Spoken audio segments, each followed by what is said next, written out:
Thank you so much, Javier.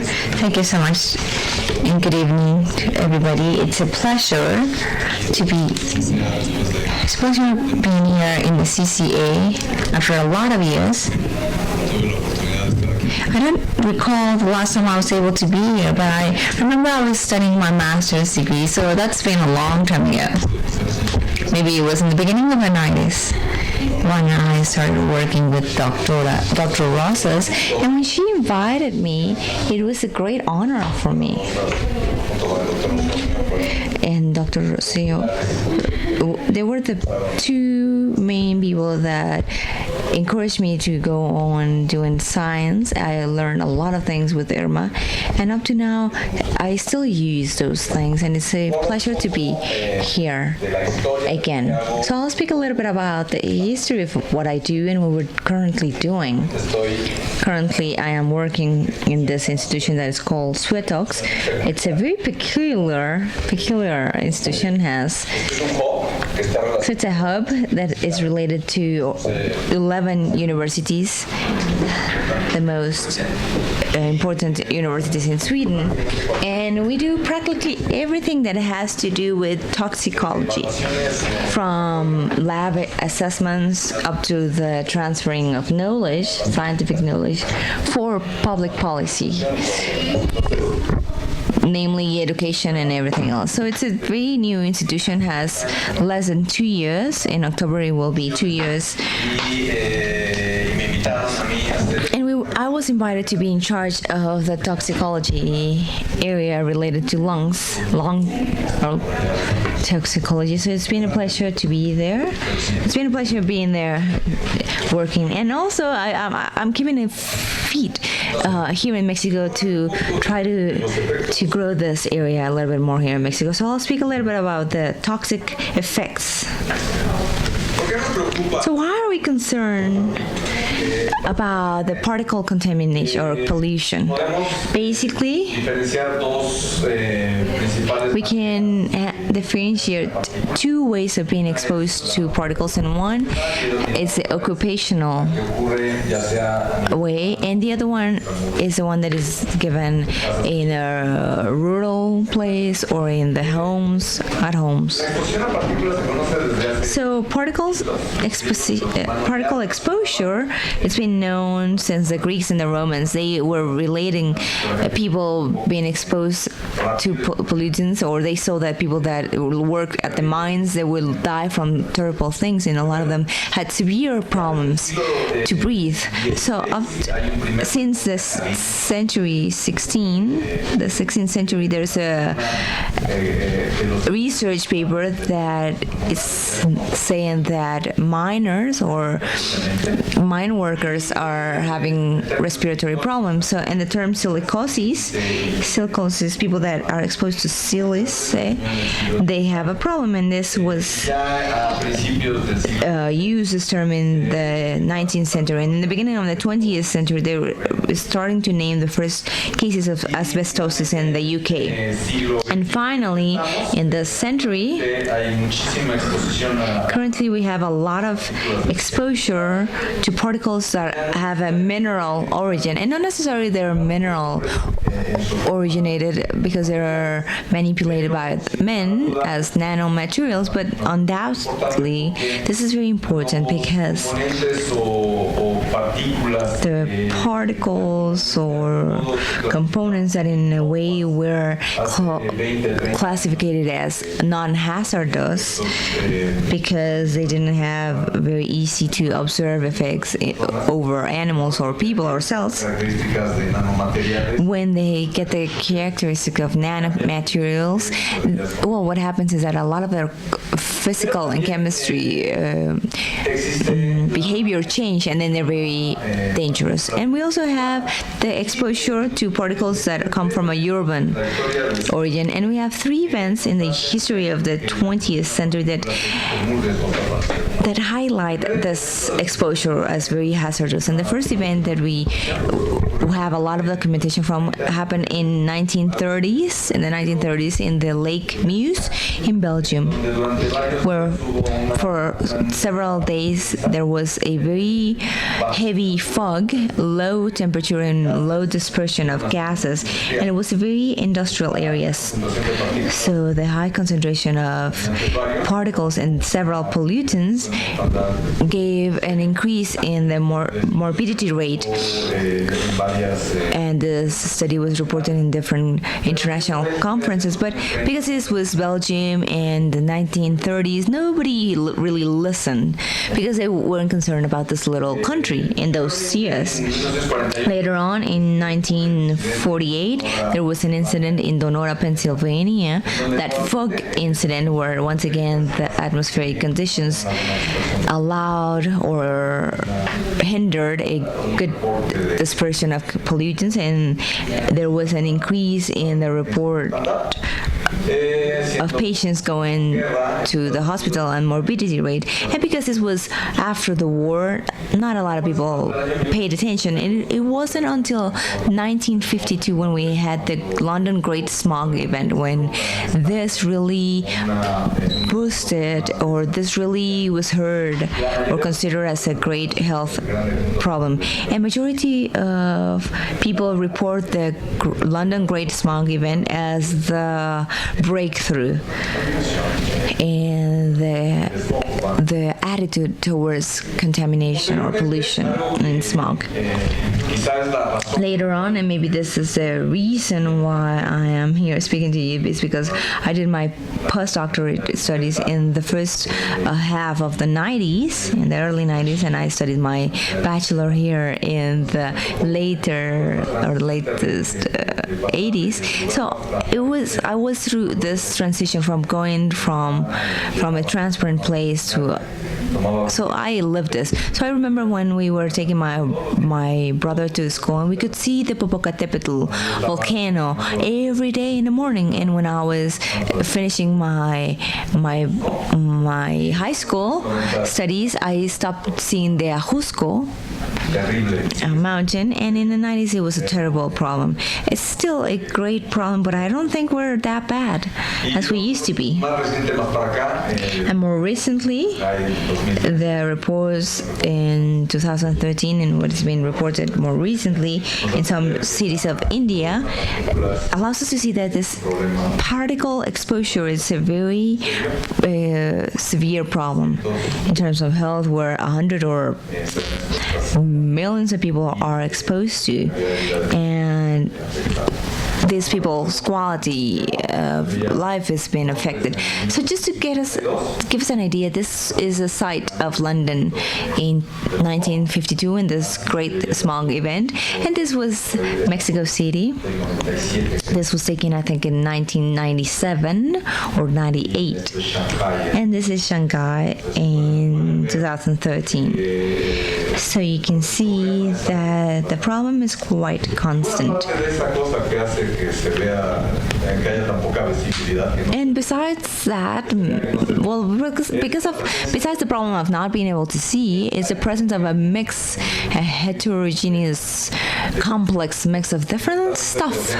And in this mix, we have things that could be seen as they're coming from the ground, and things that have a biological origin. And when we sample our air particles, here you know a lot more about this than me. When we collect air particles with high volume samplers, this is what we recover with the method that mentioned Xavier, that we modified in our lab, allows us to recover the particles without polluting the matrix where we isolate these particles. And you can see that we can have a great variety of forms and sizes, and when we are going to study the composition, we see, at least in the elemental or the basic composition, that there's a great variety of elements present in these samples.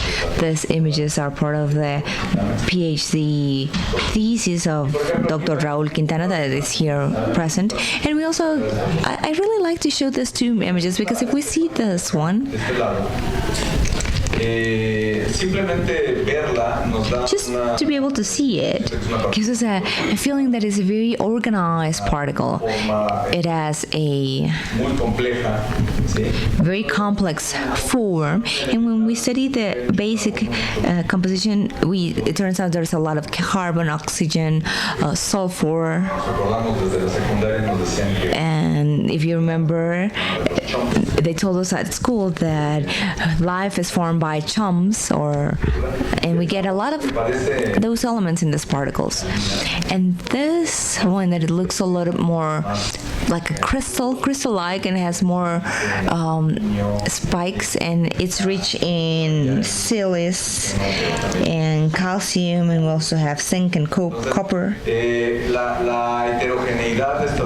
So the heterogeneity of these particles is quite impactful.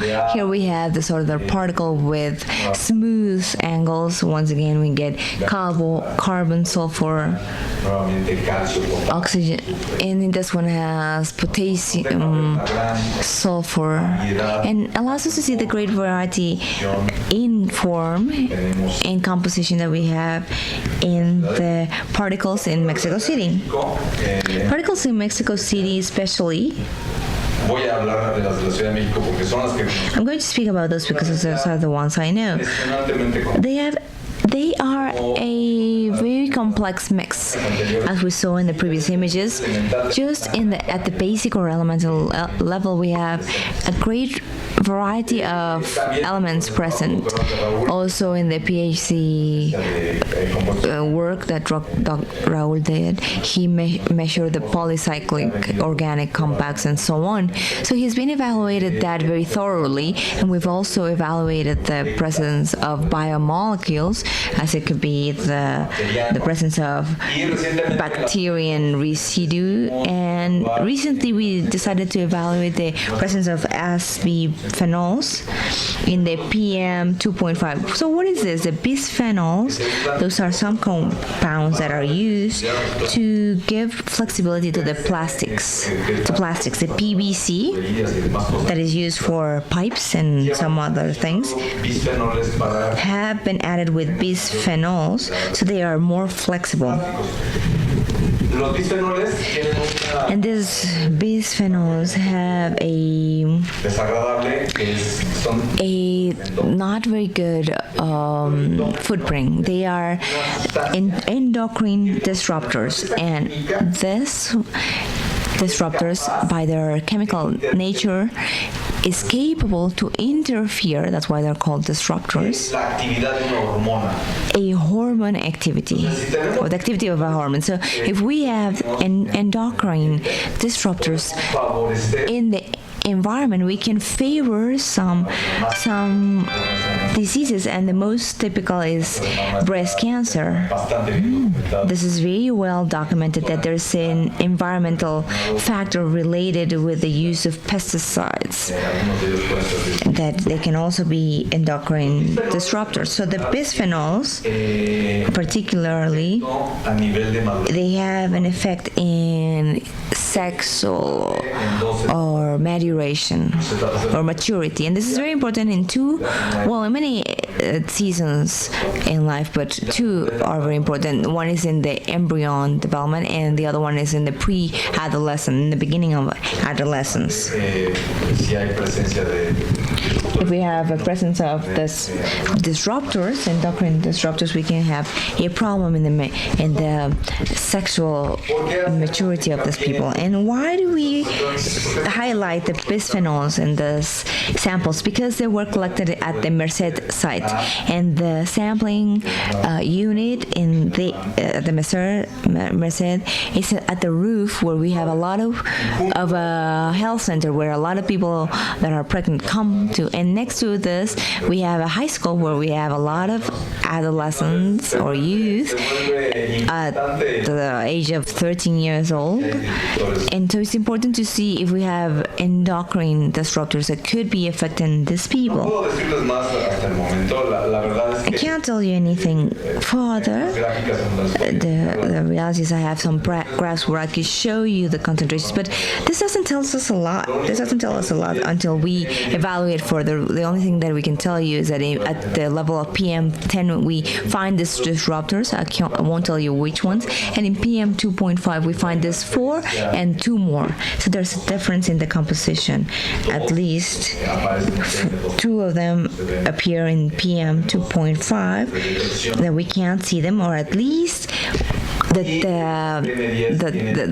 systems that we're using do not allow us to see them. So these ones, the PM10 appear to have three times more concentration than the PM 2.5. And there's also a seasonal variation, and as we could expect, speaking about volatile molecules, when they get a higher concentration when it's warm, and when it's cold, they can be reduced at a half. So that's quite recent. Those are very recent results from the chromatographer. And we also been working with some nanomaterials. In particular, I've worked with nanopipes of carbon and titanium dioxide, and this is a very interesting case.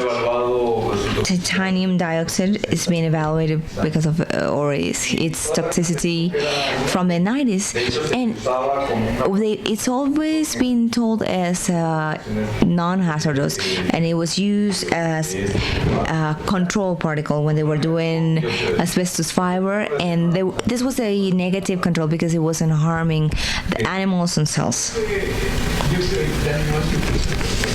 Isn't this used with the toothpaste? In cheese? Yes, exactly. And also bubble gums. And sunblock. And it's very interesting that you highlight this. Titanium dioxide at its micrometric state, when they were preparing sunblock, if you could apply it at the 80s, in the 80s, it would seem that you put some white ink over your skin. It would take a long time to remove that. But nowadays, you take sunblock and you apply it, and you don't see the white, and it gets disappeared. And it's because the particle is now in the nano size. So it was evaluated, and it was said that it wasn't toxic. It started to be produced in nano size because we saw a lot of properties that were financially positive, and they started to give it to us everywhere. And it turns out that it's not, that it is toxic.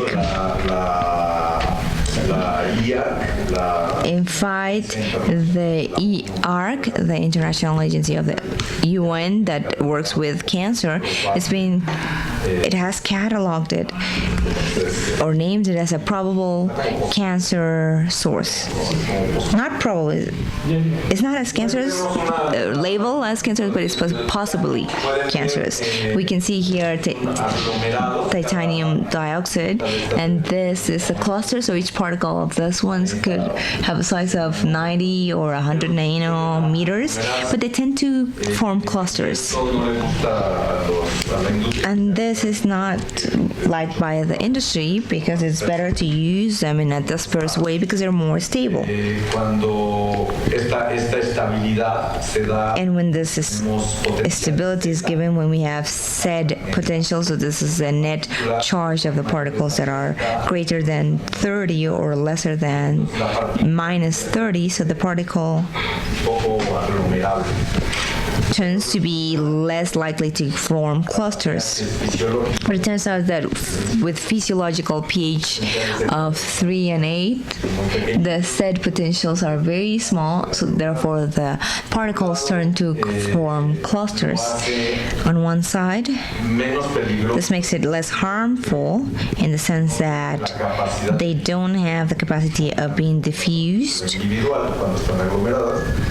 as a big particle when they form clusters. But the problem is that when they get bioaccumulated, or when little changes in the equilibriums, then they can release little particles of this cluster, and then we can have a long-term or long-range doses. We can get that kind of doses from this particle. So we're speaking about things that we get from the air we breathe, or maybe the nature produce these particles, maybe volcano ashes, or maybe pollen, or things generated by men, or things done purposefully by material engineering to be able to be used. So those are things that are there in their environment, and those kind of questions we need to pose. We need to ask, is this in the environment? The answer is yes. Particles are always in the environment. Are these particles in the body? Well, we can't avoid breathing, and each time we do, we take in particles. And nowadays we're also studying that things that we produce, we are putting them on our skin and eating them.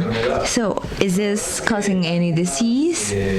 Well, the reality is that some particles are clearly related to some diseases, some others are not, but they're suspected to be. And other particles, we have no clue about them. Annually, we produce new nanomaterials all the time, and from a lot of them we don't know anything about, and their commercial use has been approved. So what is causing the disease from these particles? So that's a question we've been trying to solve for many years here. Javier Miranda and Rosas and all the group that I've been working with, we have been working with the hypothesis that the composition of those particles, and now the form and the size of the particle is very important. And this is one of the questions we want to answer. What is causing the disease? How? Well, maybe this is the most beautiful part of science, evaluating how this harm is done. And finally, what do we need to do? What kind of intervention or treatment in order to eliminate that component or to minimize its effects, or at some given time to treat a person or an environment that's been affected by the presence of these particles. So I don't want to invite you to play tennis. Well, if you want, we can do it. But why am I presenting this image? When we get exposed to air particles, we need to visualize, we need to see that the surface, our lung surface is the same as this, and also our airways. It's the same as a tennis court. If you could expand our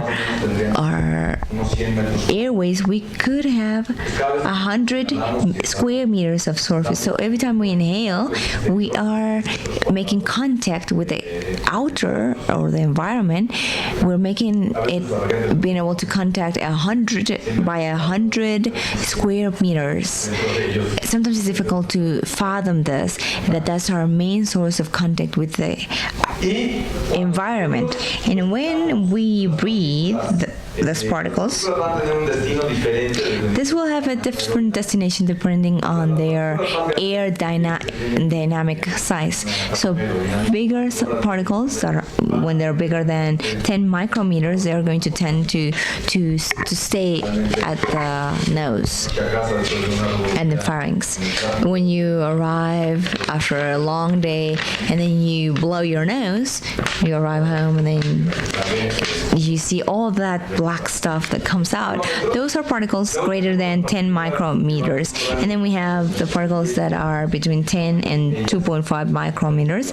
Those like to go to the lower airways, the bronchi, for example. And then we have smaller particles, smaller than 2.5 micrometers, and this can get to the lungs. And this is majority of those 100 square meters are this part. And if the particle is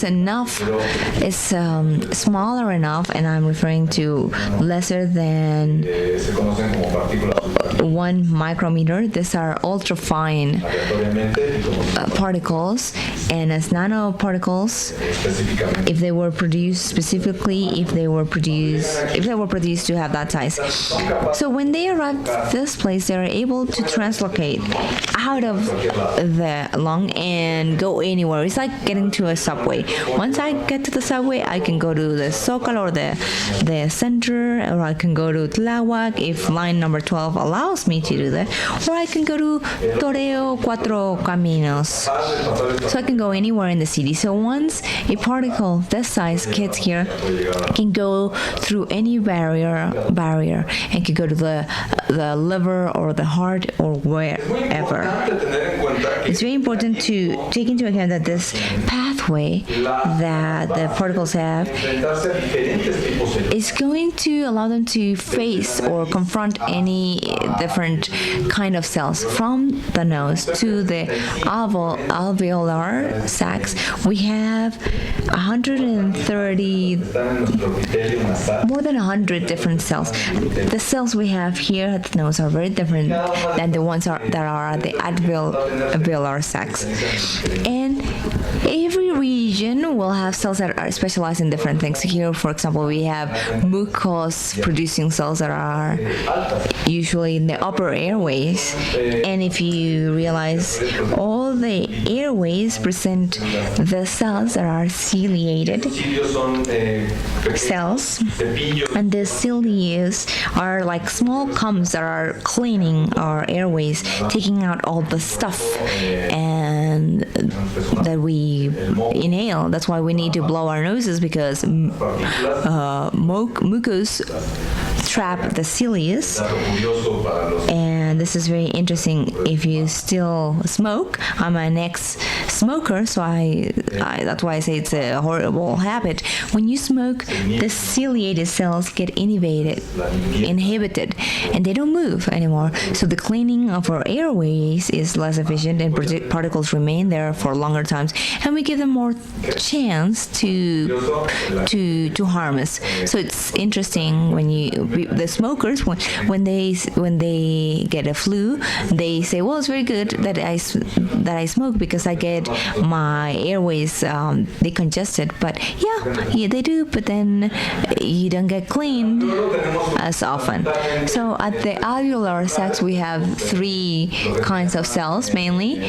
We have the pneumocytes type 1 and the type 2 pneumocytes, and we also have, these are the type 2, and we also have other kind of cells that come and go, and those are called macrophages, alveolar macrophages, which have a immunological source. They're immunological. So these are the cells that help us to clean our alveolar sacs.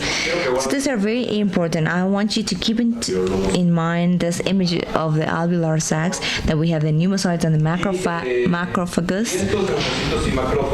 And this too, they're very related with the blood vessels. When we breathe particles, they don't get distributed in a homogeneous way. It's not like it's as if we got a sack of particles and launch it over a field. That doesn't happen. So when we breathe them, particles tend to get deposited in this 2 ways, or this places that get divided in the alveolus. And here, what you see are macrophages that are trying to eat that asbestos. So the distribution is not homogeneous.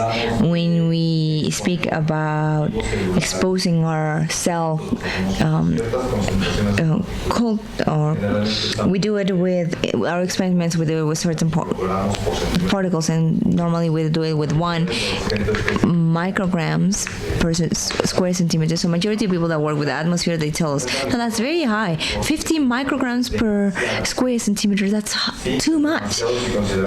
Yes, it's too much if we consider 100 square meters, but if we consider that great majority of particles get deposited in these hot spots, and we calculate the area that these hot spots have in all the airways and lungs, it turns out that 50 micrograms is a good concentration. That's what the cells that are in that anatomy region see. So what happens with this? Particles get deposited in this hot spots. Well, particle can see different cells. Can be in touch with the epithelial cell or the macrophage, and can see other cells that are called mast cells. So if you have asthma or have a relative with asthma, you know that these mast cells are quite difficult, because what happens to the asthma patient is that these cells, this little granules or these little grains start to decompose, and they're full with histamine, and this goes out of control, and people are feeling like they're going to die. But these particles get to this place. There's a lot of biological processes. They start to secrete the TNF alpha or the histamine, etc. And when it gets into contact with the epithelial cells, they can die because those particles are very toxic.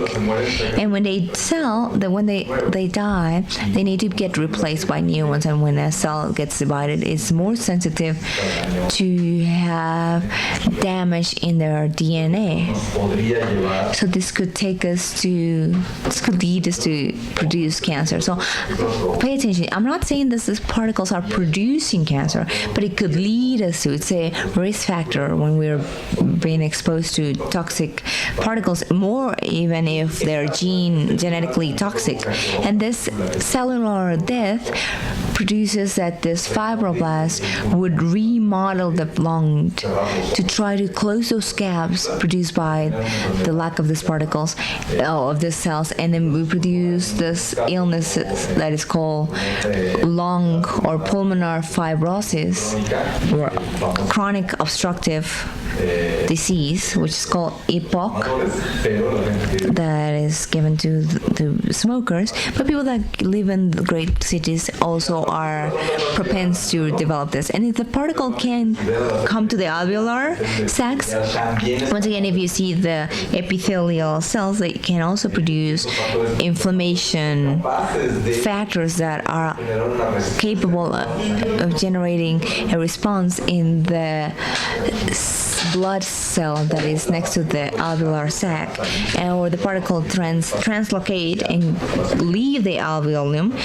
and go to this place between the blood vessel and the alveolar sac, and they can reach the blood and then they can go somewhere else, and this turns out in reducing the time that it takes people to be able to clot. And we can also activate inflammatory processes when we have the interaction of inflammation cells and the blood flow. And this is related to the inflammation process, and is related with atherosclerosis. So what do we do to try to observe the mechanisms of so many things that I've just told you about in the last 20 minutes? We try to develop or create a model that would represent this complex structure of the lung and the airways.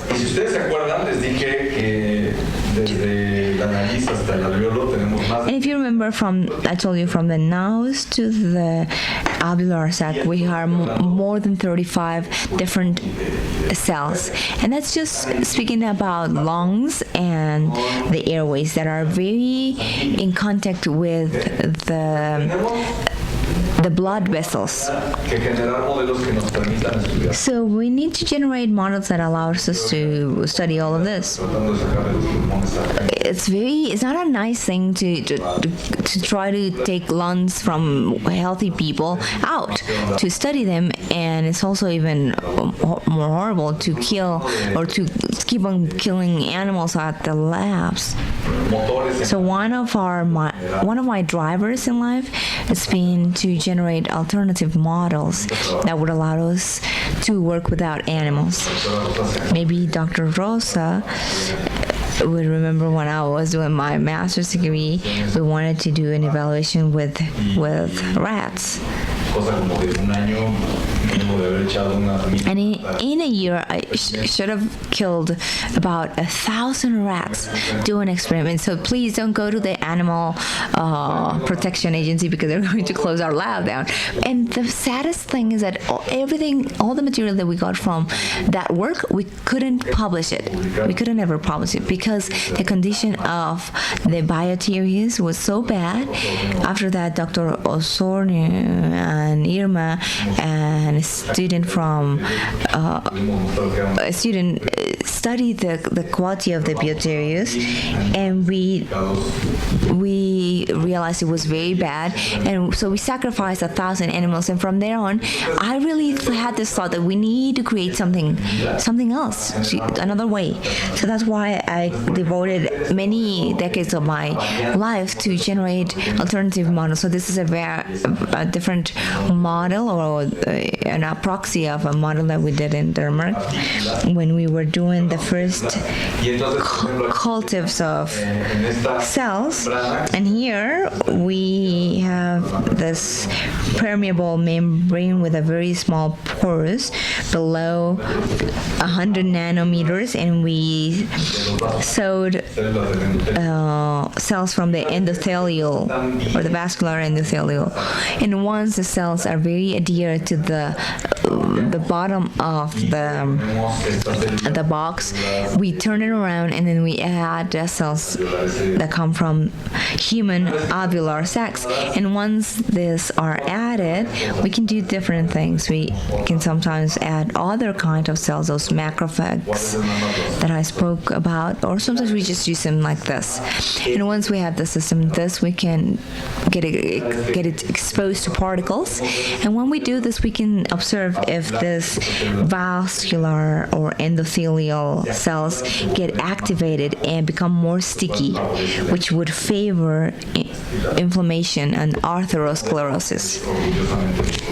This is the product of Pilar Ramos' master's degree. This was her thesis work, and this is a very beautiful model where we were able to prove that when we expose these particles to titanium dioxide, or particles that come from Mexico City, provoke these cells to become very sticky to the inflammation cells. This is an image of the cultures, and this is only representative, but it's the same membrane, having the picture taken from one side, and here we have the lung cells, and on the other side the vascular cells. And you can see they have different morphology, and we take an electronic micro photograph. We can see the cells are very stick together, closing majority of the gaps between them. With this kind of cultures, we've done different analysis of the expression and secretion of the inflammatory cells. Everything that you see here are molecules that participate in the inflammation process. So when we had our control cultures, we had here cultures exposed to PM10 particles, and here particles PM2.5, and each pair of points here, it represents one of these molecules. And we can see that when we compare our exposed cells to to our control, we can see that, for example, this pair of points disappear with the exposure to PM10 and almost disappear with the exposure to PM2.5. And for example, this two pairs is not present in the control and also is not present in the PM2.5. And here we have others that vary or change in their concentration. So this has led us to be able to determine increases and decreases in the expression of some molecules.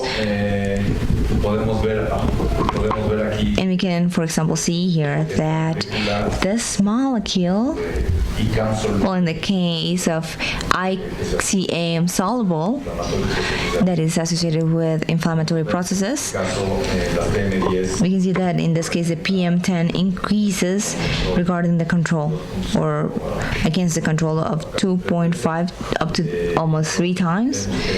And here we can see there are reductions against the control. Here we can see movement or changes in the concentrations.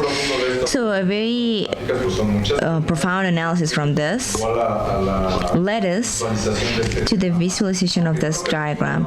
Even though it's difficult to believe this is a very simple diagram in the participation of molecules in an inflammatory process, take tenths of molecules, and here we are only showing a tenth maybe, or 10 of them. But it's very important that we see here that the particles, when they get into contact with the molecules, the first thing they do is that they secrete this which is called TNF alpha, that is produced by macrophages, and this shoots the secretion of this molecules Rantis and GCSF and interleukin 8, and colors tells us what is the cell that is being involved.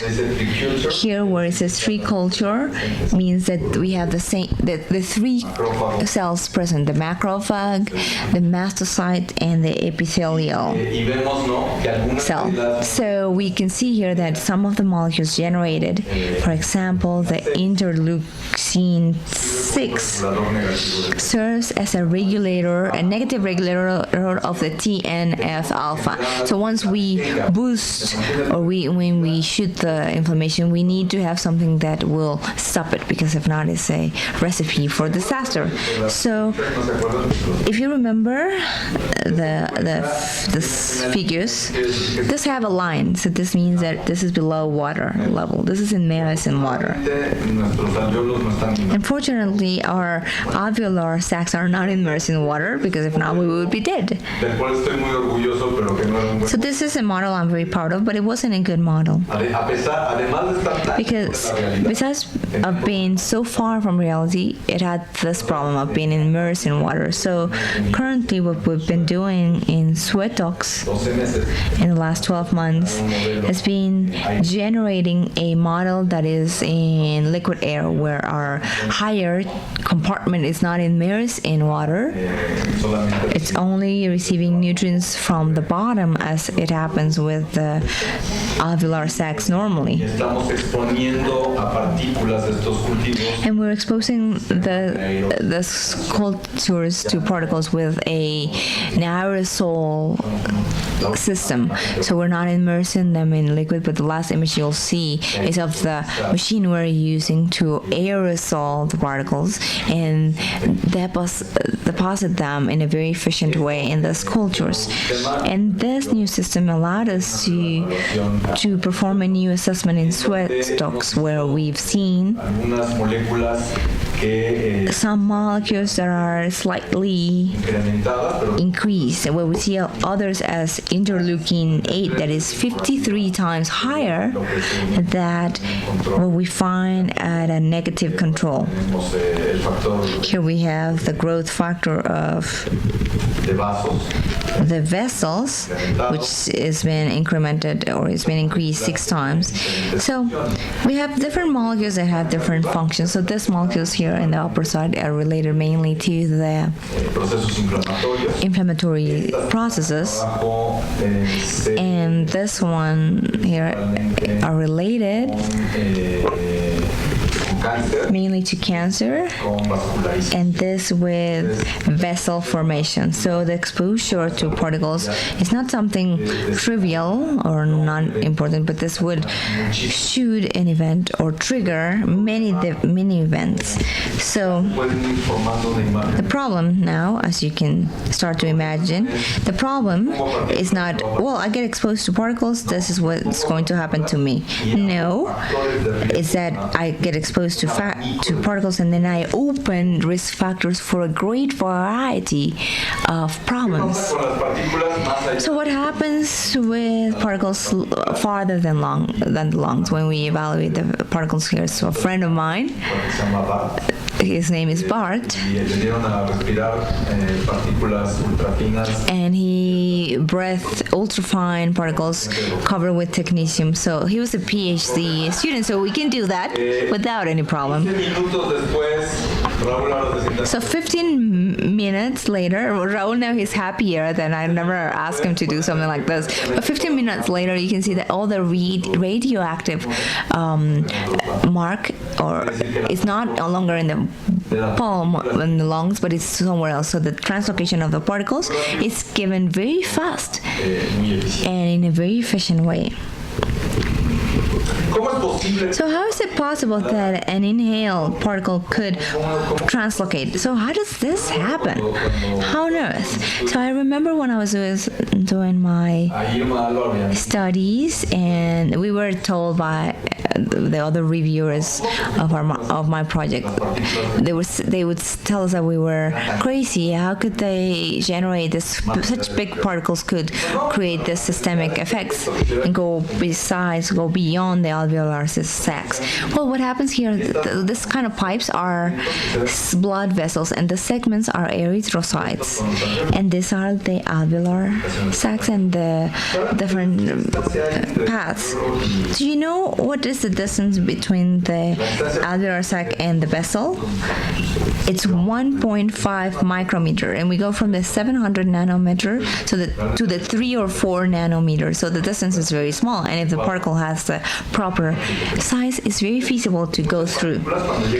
So a lot of particles, when they get here, they are able to affect the union among the epithelial cells. So this get relaxed, and these particles are able to go through. This is an image of a friend of mine, Dr. Nahir Remar, and he was exposing hamsters by their airways, and at the same time they had the femoral artery exposed, and they were seeing the production of clots. And you can see as time went by after the exposure, the quantity of clots that we were able to count at the femoral artery was increased.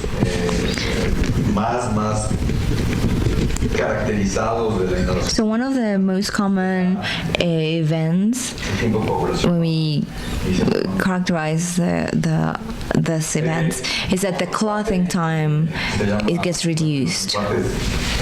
Well, this is a friend. Well, not my buddy, but is okay. This is Dr. Nokedix. I'm referring to a doctor that works in the United States. So he was exposing rats to particles, and after a time he was measuring whether the spinotrapezius muscle, if you take your hand and touch your back, that is the spinotrapezius. So this is the muscle in the rat. So when they were exposing these rats to inhaled particles, they were seeing that in the vessels, in the blood vessels, there was a lot of particles adhered, and when there were animals exposed to vehicle particles, we wouldn't get inflammatory cells here.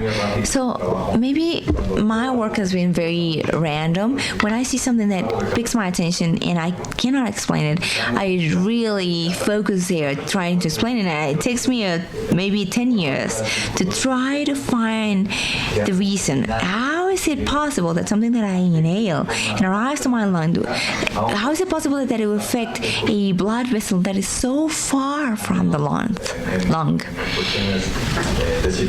At least in terms of circulation, it's very far. And the answer is not simple.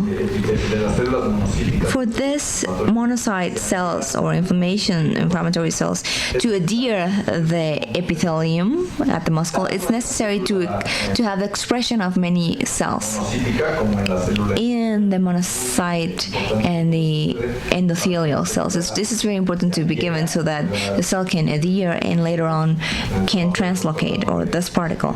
So in Angelica Montiel's PhD work, she studied this mechanism through a series of molecules that get dissociated and translocate to the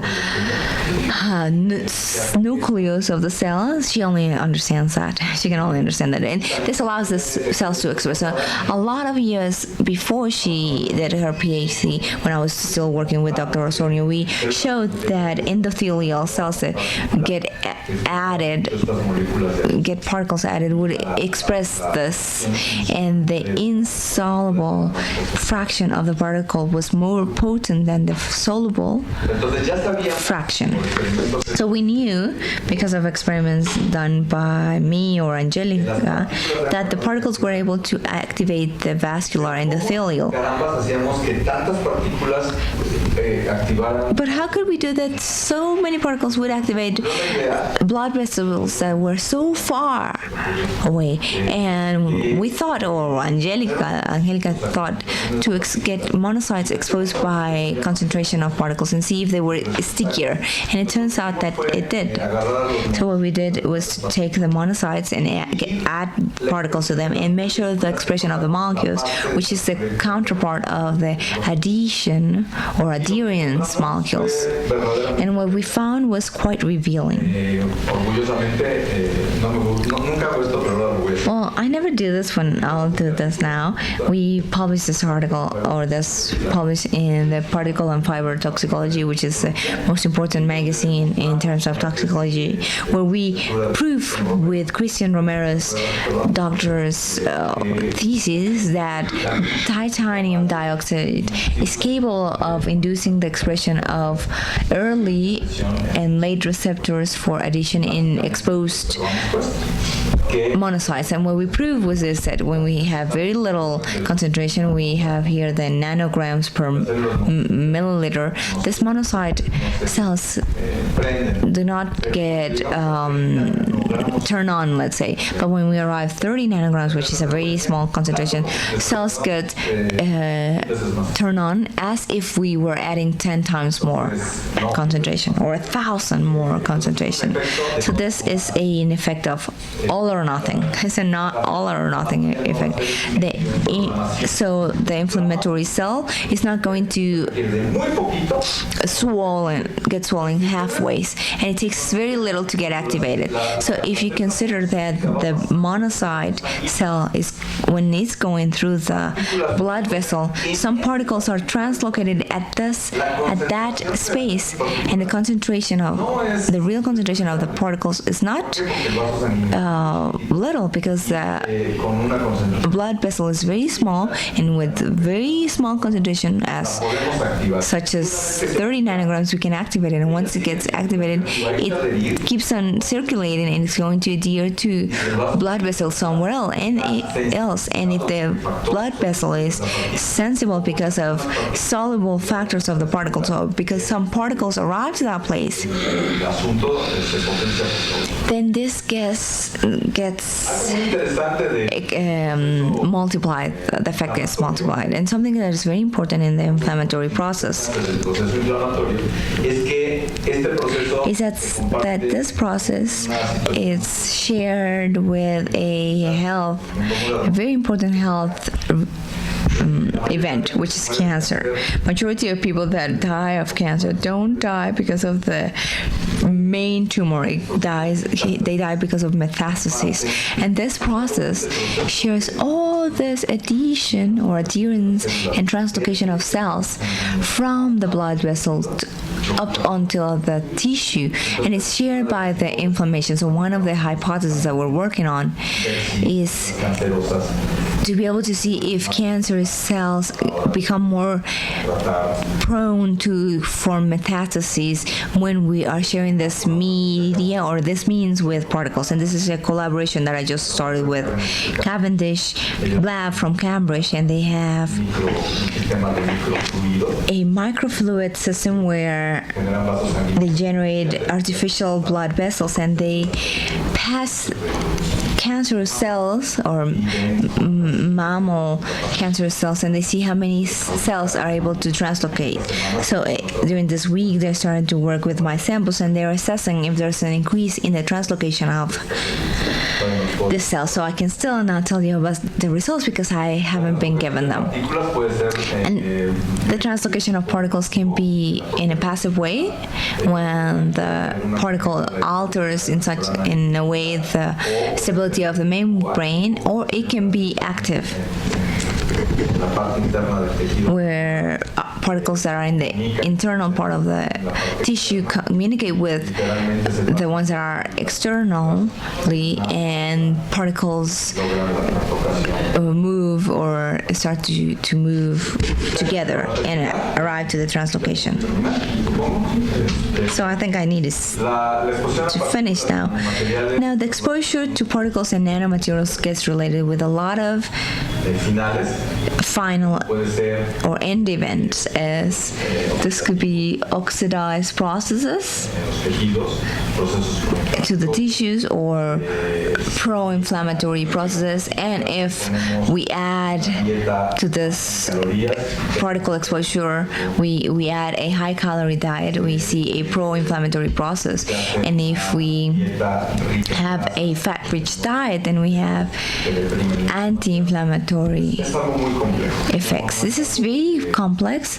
This is not something that is A plus B equals C. It's very complex. So a lot of the things that concern us are the neurological effects. Doctora Calderon at the Pediatric Institute and a university that I cannot recall the name, which she's working.